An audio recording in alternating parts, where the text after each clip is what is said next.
I'll be going through the answers quickly, so make sure your course book is open in front of you. And please stop and rewind the video as you need to. So, got your book open in front of you? Are your answers in capitals?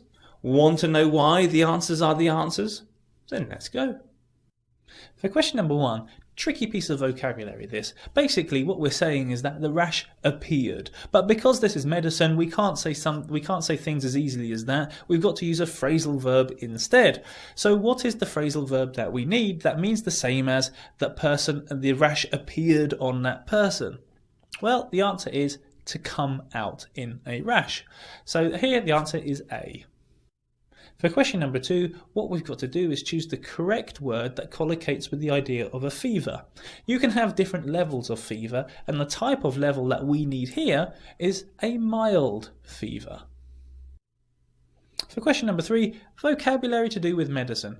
If you go to a doctor and you're ill and the doctor says take these drugs, the doctor basically prescribes you those medicines, and that's why the answer here in this case is prescribed. Question 4, medical vocabulary again. Now, I love talking about medicine. I can talk about medical vocabulary all day long, and sometimes very often do. In this particular case, we're talking about making the pain go away, which is very useful when you're suffering from pain of some kind. What's the correct vocabulary though? I'll stop talking now. The correct vocabulary is to relieve pain, and that's why the answer is A.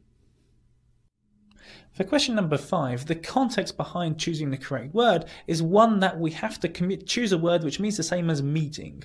Now, when we're meeting specific professions, for example, doctors or politicians or scientists even, or people that might be able to help you in some advisory capacity, then we talk about consultations, and that's exactly why that's the answer for this question.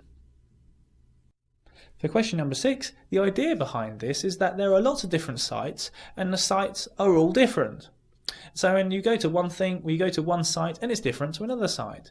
So we need a word to communicate the idea of everything being a little bit different. What's the answer? D, vary. For question number 7, we've got to choose the correct answer which collocates with a demand. In other words, people want something and other people are giving it to them. So what is the answer that collocates with demand? A, meet. You meet a demand. For question number 8, once again another vocabulary question. We need something that collocates with medical. Something's wrong with you, something hurts, you have a medical what? In this case, not in this case, it is the only answer that collocates with medical. You have a medical complaint.